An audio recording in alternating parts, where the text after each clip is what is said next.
Oke guys, morning semuanya. Ya, iya.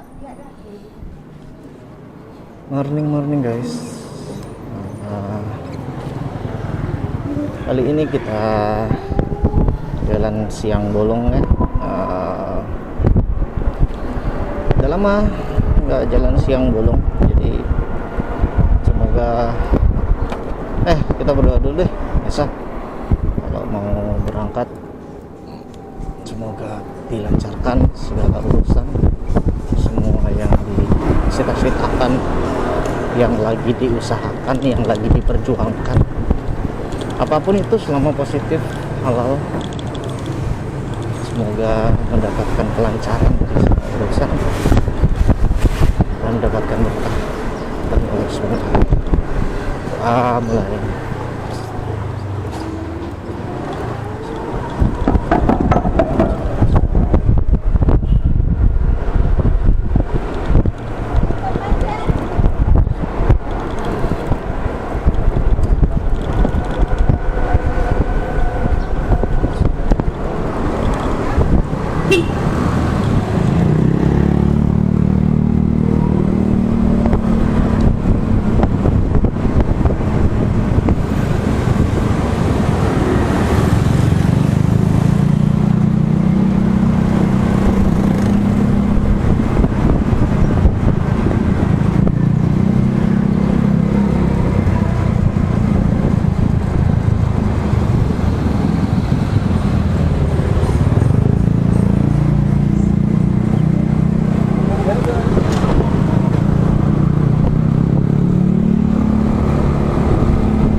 100 sih guys, tuh kelihatan nggak ya, 100 dari rumah tadi. Range-nya sih tertulisnya 125 kilo ya, cuman dari rumah sampai sini kan harusnya sudah ada ya bangsa 4 atau 5 kilo ya, dan dia belum turun sih. Keren sih, karena kita ada dari full banget ya.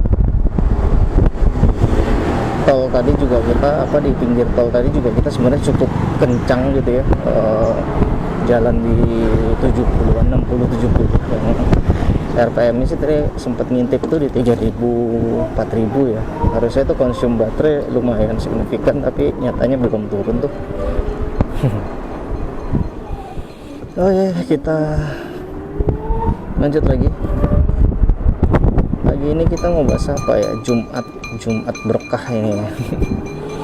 Jumat berkah itu biasanya jalanan agak senggang lengang ya. Mudah-mudahan coba untuk lewat jalur arteri di TB Simatupang. Mudah-mudahan lancar jaya sampai Bintaro. Aduh, kecelakaan banyak banget. Oh ya, hari ini tuh biasanya ya kalau Jumat itu banyak rekan-rekan yang WFA gitu ya, karena biar dapat weekend sekalian gitu, so agak panjang gitu ya di rumahnya gitu ya. Gue sih prefer WFO karena nggak tahu lah, WFA itu kayak rasanya kayak nggak kerja gitu.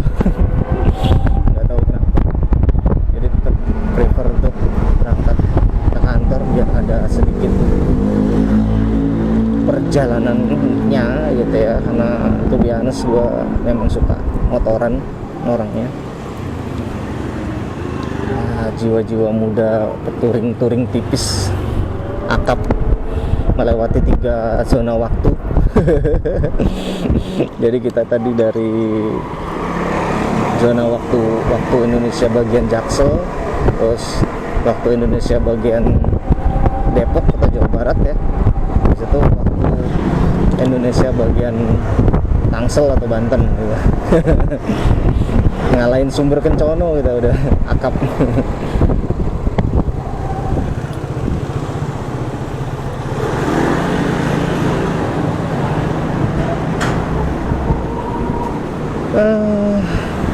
Hari ini aku mau beli cilok guys, aci dicolok ya, sekalian buat inilah ya, berbagi kebahagiaan dengan teman-teman kantor, walaupun nggak seberapa gitu ya, cuman seru aja gitu kalau berebutan gitu di tengah.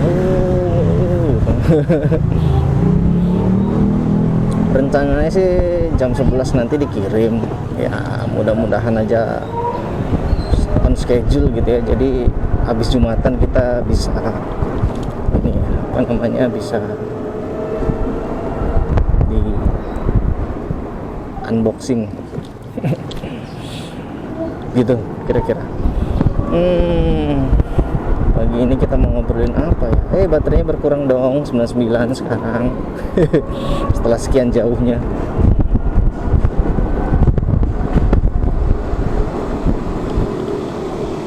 Ya di sini tuh biasanya udah mulai macet, dan ini alhamdulillah sih lancar aja. Mudah-mudahan lancar seterusnya.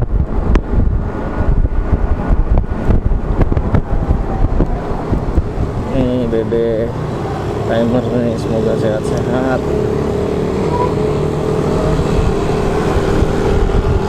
Yap, di depan itu di atas adalah tol Jor, kelihatannya ke arah sana ya, ke arah Bekasi sana macet tuh, ada mobil yang tersendat, tapi ke arah sebaliknya ke arah bandara itu kayaknya lancar. Dan ini di arteri TB Simatupang juga kelihatannya lancar. Iya, sesuai prediksi.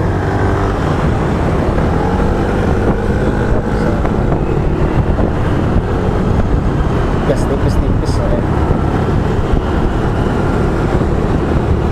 Depan lampu merah, jadi kita slow aja. Kalau hijau kita kejar. Bisa. Di sini tuh berharap ada MRT lewat tuh. Footage saya kan keren ya.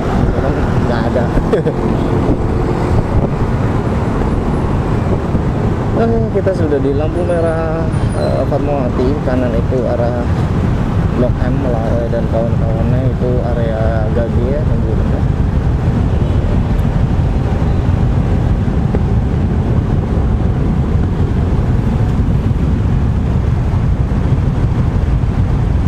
Nggak tahu nih ya view-nya seperti apa ya kalian ya, karena balik lagi nih kameranya aku gantung di leher, so aku juga nggak tahu, tadi nggak setting, males juga, jadi biar surprise aja hasilnya kayak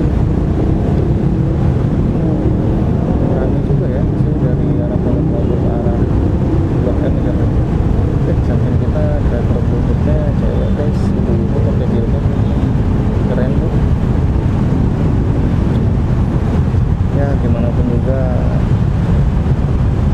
salut gitu ya dengan ibu-ibu yang menjadi tulang punggung ya, apapun alasannya pasti baik lah ya, pasti buat dia dan keluarganya. So tanpa bermaksud judging atau gimana, kita support aja gitu ya kalau ngeliat yang kayak gitu, salut aja ya, apapun semoga dilancarkan ya. Pulang hijau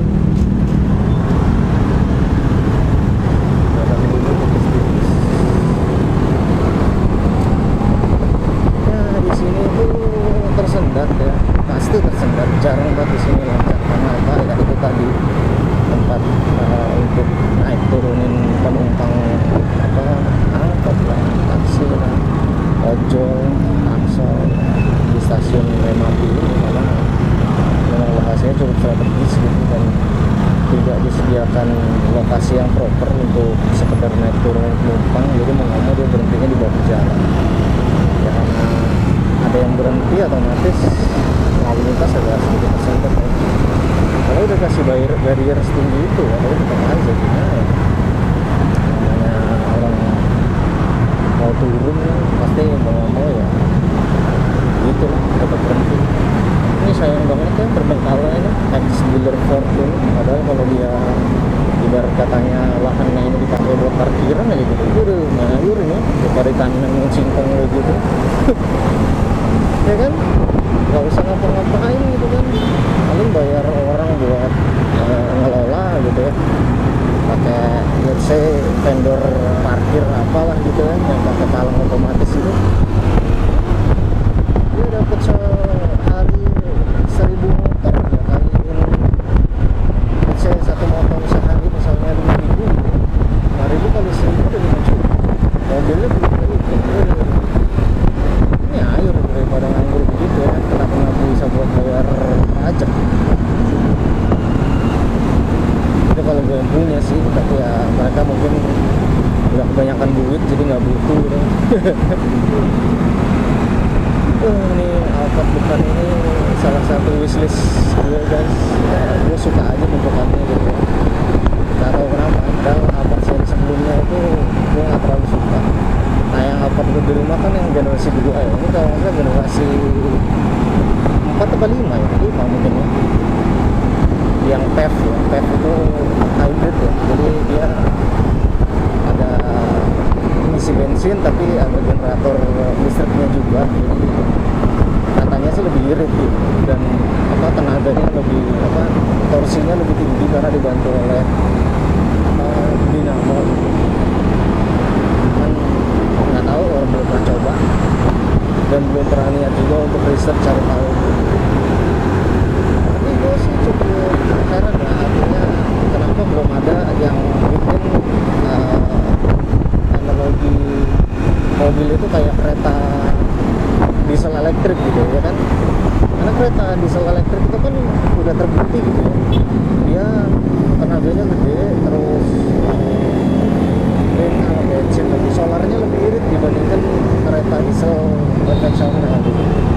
Padahal kan kalau misalnya ada yang bikin, let's say kita sebut aja apa namanya, mobil yang biasa buat ditambang tuh ya, Hilux, Pajero dan kawan-kawannya itu, misalnya dibikin diesel elektrik kan pasti jos ya kan ya. Kenapa nggak ada yang bikin ya? Apa ditentang ya? Gimana?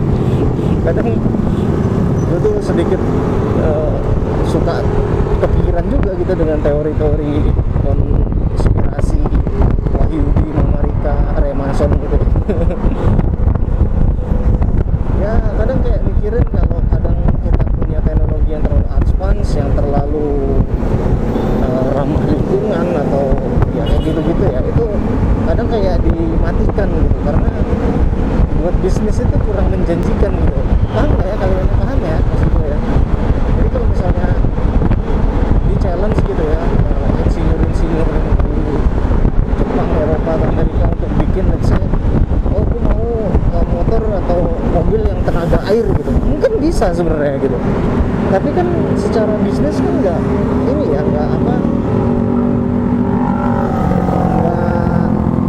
terlalu menguntungkan gitu, karena lo jadi nggak bisa jualan minyak air. Gampang ya, air kan dimana aja ada, ibarat kata gitu maksud gua gitu. Nah balik lagi kayak apa, mobil listrik kan udah ditemuin dari tahun 1930-an seingat gua. Ford itu dulu pas bikin mobil listrik, bis listrik dan segala macam itu ya udah kayak sekarang sebenarnya, orang jarak tempuhnya juga udah ratusan kilometer kok. Tapi kenapa gak dimatiin dulu ya? Mungkin karena itu kan nggak ini aja buat bisnis gitu, nggak sustain. Jadi let's say kalau misalnya gue beli nih kendaraan listrik kayak gini ya, kan gue nggak butuh bensin kan, jadinya ya ngecas aja rumah gitu. Itu sebenarnya yang ditakutin para pengusaha apa konspirasi itu gitu kan. Nah kayak mobil listrik lah contohnya, garansi baterai 8 tahun misalnya gitu. Kan 8 tahun dia nggak perlu ngisi inian ya, ngisi apa namanya BBM gitu kan.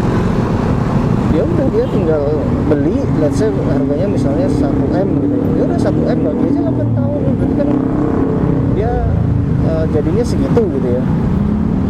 Compare dengan kendaraan listrik dengan include dengan bensinnya, dengan maintenance-nya dan segala macam, kayaknya tetap lebih irit gitu. Nah kenapa sekarang tiba-tiba kendaraan listrik meledak? Karena ya lebih honest gitu, Cina memang menentang market gitu, karena dia udah punya kapital yang cukup kuat. Dia mikir gue bisa bikin ekosistem yang memadai dengan duit gue gitu, akhirnya dia menentang itu. Dan kan kelihatan ya sekarang motor apa, produsen apa ICE ya, internal combustion engine itu kayak Jepang, Eropa, Amerika, itu kan mereka kayak aduh, mereka akhirnya memang nggak ada niat untuk nge-resolve itu gitu kelihatannya. Tapi nggak tahu deh, kita lihat aja 5-10 tahun ke depan kayak apa jadinya gitu. Itu kan seperti itu. Nah balik lagi dengan diesel elektrik tadi ya, kalau misalnya memang nggak mau full elektrik ya udah diesel elektrik aja kayak yang tadi sounding gitu, pasti juga akan lebih irit banget menurut gue sih ya, pasti irit banget itu. Jadi tenaganya gede tapi iritnya dapet gitu kan. Dia tuh cara kerjanya adalah nggak tahu ya, kalau kendaraan listrik itu katanya ini ya apa namanya, konsumsi apa power to weight ratio, bukan power to weight ratio apa ya, baterai to kilometer ratio gitu kali ya. Jadi kayak mileage lah hitungannya. Kalau kita kan hitungannya liter per kilometer gitu kalau ICE ya. Kalau misalnya listrik kan berarti kWh per kilometer gitu ya. Nah itu tuh dia tetap lebih irit gitu, lebih apa namanya, lebih tinggi gitu. Jadi konsumsi energinya tuh lebih rendah gitu. Makanya kenapa mobil-mobil yang pakai PHEV ya, seperti PHEV gitu itu lebih irit. Nah bayangin kalau misalnya bensin aja jadi lebih irit, apalagi diesel gitu kan. Diesel kan tahu sendiri ya, tenaganya lebih gede tapi pemakaiannya irit gitu. Atau mungkin masalah emisi atau masalah apa yang gue nggak ngerti lah apapun itu. Tapi gue berharap sih nanti suatu saat ada produsen yang bikin itu gitu. Kayak kereta aja dia kan sistemnya gitu ya, jadi si apa solarnya itu buat muterin genset gitu ya, gensetnya menghasilkan listrik. Nah listriknya baru ditransfer ke dinamo untuk menggerakkan roda, kan kayak gitu ya modelannya ya. Jadi kayak kita punya dua mesin gitu kan dalam satu ini kan, dalam satu kendaraan gitu. Ya, gue sih kepikiran gitu nih, kalau misalnya gitu ya, ini motor listrik ini gue pakein apa namanya genset, kan genset bensin atau genset solar yang 1 kPa gitu ya, itu kayaknya murah deh, bukan maksud gue murah-murah amat ya, mungkin 2-3 juta kayaknya dapat yang udah bagus gitu, yang merek terkenal, yang udah punya ini apa namanya rekod lumayan gitu kan. Jadinya maksud gua ya, kalau misalnya gua di rumah ngecas ya oke, tapi kalau di jalan gua udah nggak perlu khawatir kehabisan listrik gitu, paham ya maksud gue ya. Gua udah sambil gua nyalain gensetnya gitu loh. Gimana menurut lo guys? Kayaknya lucu sih. Coba ya, gue punya motor listrik sih di rumah yang konsumsi dayanya itu 72 volt kalau salah. Nah berarti kan gue tinggal cari genset yang bisa supply 72 volt ya. Nah itu ada apa enggak ya yang diesel? Kalau yang bensin kayaknya ada ya, cuman kalau bensin nggak tahu lebih irit apa gimana ya. Nanti kita coba ini deh, cari tahu. Gue baru kepikiran nih, daripada hitungannya daripada gue beli baterai gitu ya. Kalau beli baterai kan ada masa pakainya, kalau beli baru mahal kan ya, kalau beli bekas kan mungkin sama gitu habisnya. Kalau beli baterai bekas let's say 3 juta gitu ya sama BMS nya gitu, terus kalau beli genset ternyata 3 juta juga, why not gitu kan. Coba gue riset lah. Kepikiran jadinya gue punya motor diesel elektrik pertama gitu. Tapi ya gensetnya segede apa ya kan, kita lihat dulu. Kalau ternyata segede kulkas ya, nah ini loh ya, gak worth it gitu ya. Artinya secara estetika juga hancur-hancuran. Kalau misalnya segede rice cooker misalnya gitu ya, itu masih oke sih untuk dicobain gitu. Tapi ya motor listriknya jadinya ngebul tuh. Ngebul hitam, asap solar. Ya kalau gue mikir ya mesin potong rumput aja mungkin kalau dikasih dinamo yang 70 volt kayaknya ngangkat ya. Bisa lah harusnya. Coba kita trial lah ya, asal ada waktu, ada duit juga.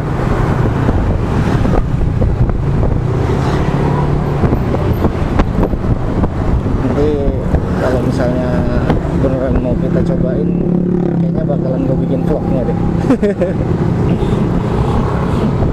Ya soalnya kalau gue lihat ya banyak banget sepeda-sepeda listrik tuh ya sekarang ya, yang apa merek-merek tanpa merek gitu ya, yang harganya 1, 2, 3 jutaan itu kan ya, mereka baterainya baterai ini ya, baterai yang kayak low capacity gitu ya. Terus udah gitu dia juga kayaknya mungkin secara quality juga kurang oke, dan kayaknya umurnya gitu ya, usia pakainya tuh nggak lama, paling 1-2 tahun aja udah pada soak gitu. Nah daripada beli baterai yang harganya lumayan mahal kan better gitu ya kan ya, menurut gua sih. Cuman ya balik lagi itu kalau dihitung apa namanya benefit to cost rasionya itu ini enggak gitu ya. Affordable enggak gitu ya. Kadang ide itu keluarnya emang pas lagi gabut kayak gini gitu, pas lagi kitanya nggak terlalu serius mikirin, tiba-tiba terlintas gitu. Makanya kalau pas lagi ide gini direkam gini, bisa lah nanti didengerin lagi. Aduh, kalau ini jam berapa sekarang? Udah jam 9 kayaknya. Kan ini satu arah ya. Atau belok kanan. Iya, belok kanan.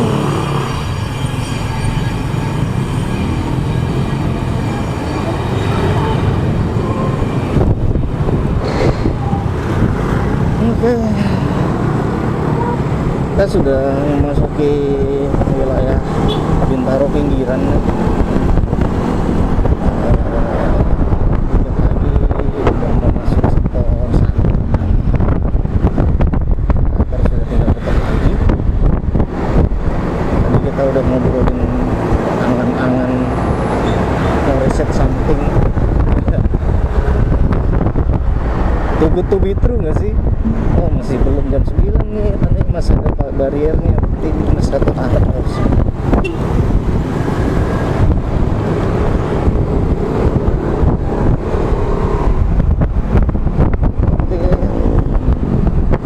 Kita lanjut petualangan ini sedikit lagi.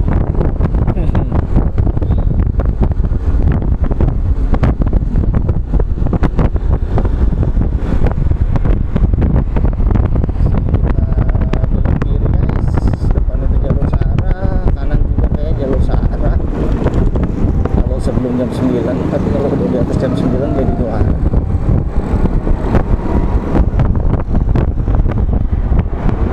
Miring dikit lah, seru.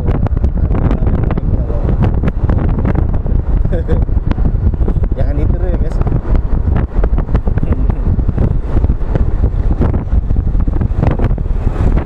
Ini ada Astrea Grand, legenda ya Astrea. Keren ya, motor pertama gue tuh.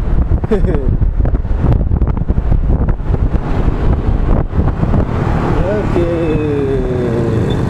kita sudah sampai ke Masjid Jami Bintaro Jaya di sektor 1. Lanjut lagi menuju sektor 3. Sektor 2 di mana ya? Cakling itu kali ya, lurus kali ya. Iya, ada temen nih kejar ya. Kadang kalau jalan sendiri tuh kurang ini ya, kurang menantang gitu. Kadang kita harus pakai temen biar nggak ngantuk dan bosan. Miring sih juga. Aduh, terlalu miring ternyata. Nggak bisa ya, terlalu miring.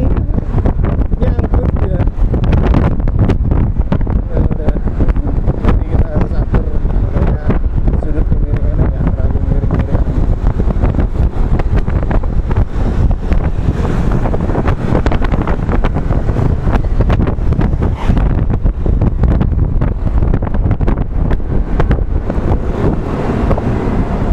Itu jauh.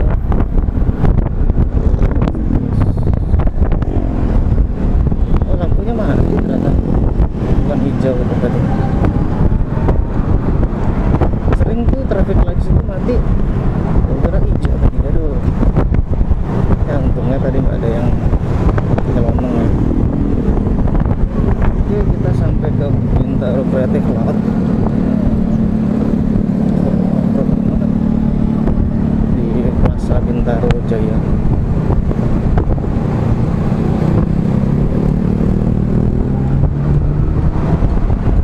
Lanjut dikit lagi. Baterai di 88% guys, baru terpakai 12% so far. Belum sampai kantor terpakai 15%an tadi. Cukup irit juga. Kalau pakai mode eco.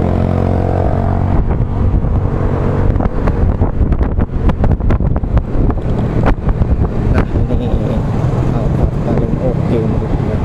Gen 2.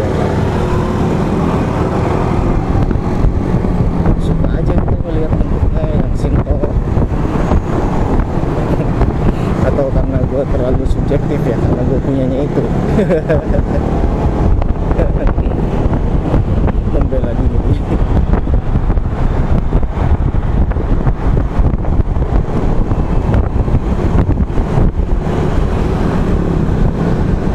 Jalanan cukup ramai di sini, jadi agak sedikit hati-hati ya.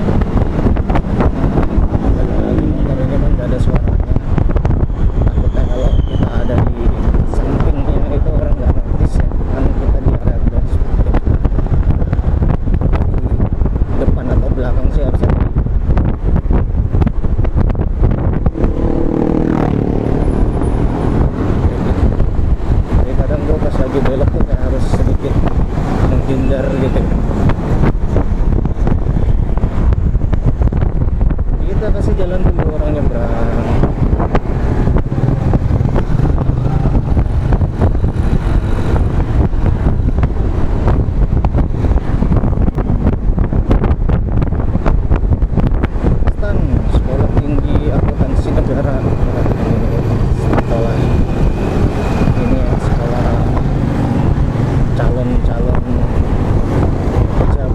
biasanya stun. Idaman mertua. Lulusan stun itu biasanya larinya ke bea cukai, kementerian keuangan, area basah katanya. Lanjut guys. Aduh.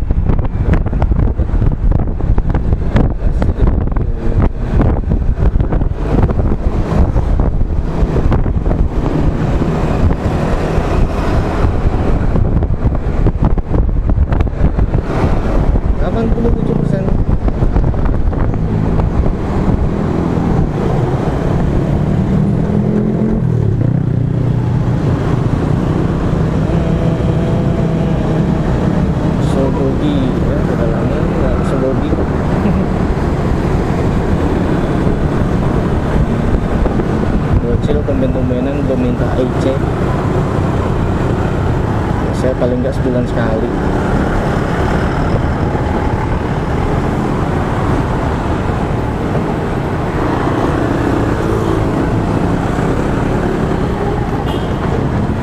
Waduh,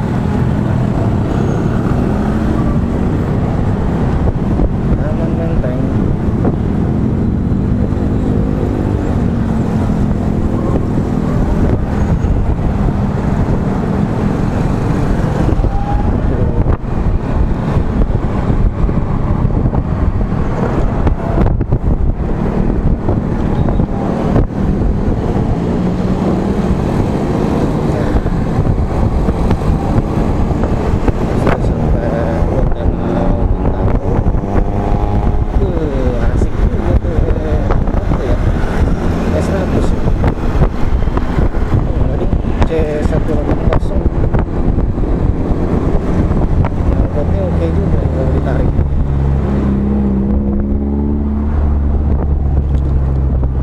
Motobannya Pak.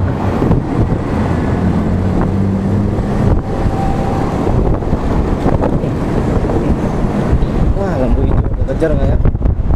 Sebelah yuk, bisa yuk.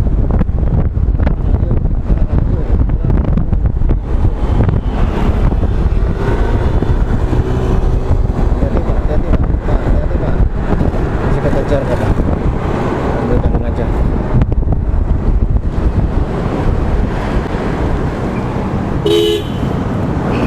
Aman Pak, saya tahu kok.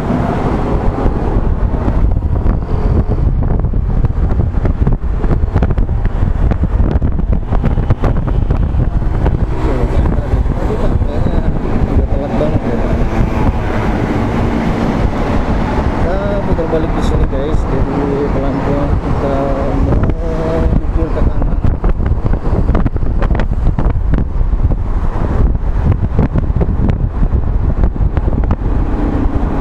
Tahan, menurut baterai sudah di 85%.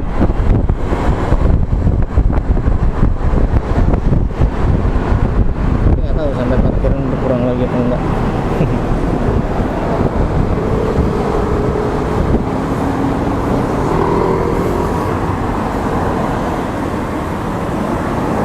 Bulan deh.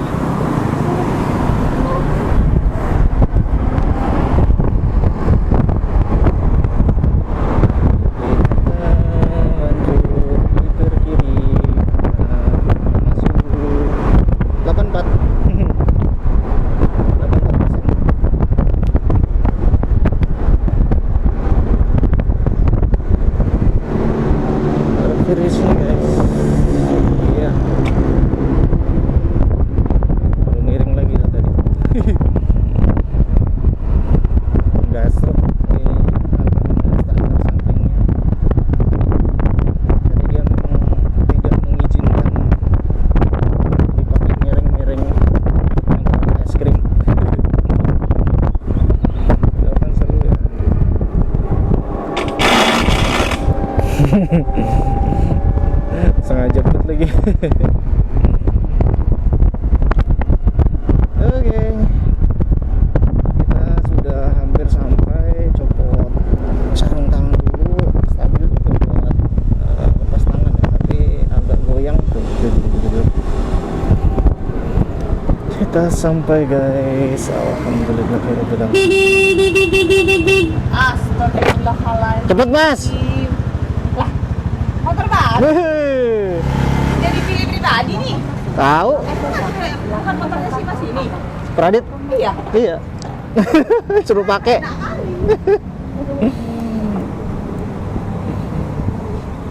Cari parkiran yang adem ya guys.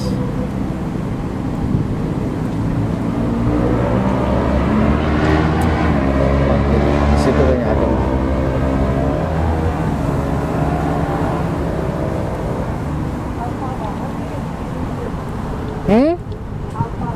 Oh iyalah, apa ini?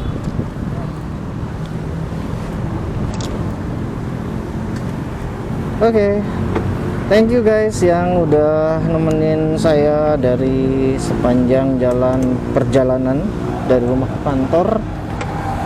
Sekarang izin dimatiin ya ininya ya, recordingnya. See you, bye bye yang udah ikut sampai akhir.